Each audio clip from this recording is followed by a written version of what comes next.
माजी राज्यमंत्री अनिल पटेल यांच्या शुभ हस्ते कौशल्य विद्या मंदिर व कनिष्ठ महाविद्यालय पाटेगाव येथे राष्ट्रीय खेळाडू व गुणवंत विद्यार्थ्यांचा सत्कार करण्यात आला।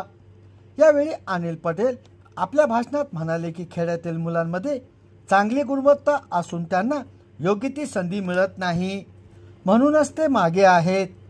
परंतु गायकवाड सर यांनी त्यांना शाळेतून संधी उपलब्ध करून दिली, त्यामुळे त्यांची राष्ट्रीय खेळाडू म्हणून निवड झाली आहे।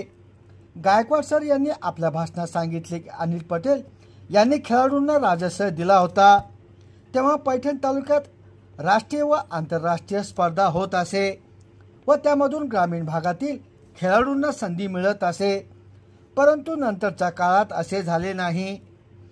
दावरवाडी येथील शेतकरी आत्महत्या केलेल्या घोडके परिवाराची भेट घेऊन शासकीय मदत देण्याबाबत चर्चा करण्यात आली। यावेळी खासदार डॉक्टर कल्याण काळे यांनी सांगितले की ही घटना अतिशय दुःखदायक असून घोडके परिवाराच्या दुःखात मी व आमचा काँग्रेस पक्ष सहभागी आहे। संभाजीनगर समाचार न्यूज चॅनलसाठी सुनील टाक।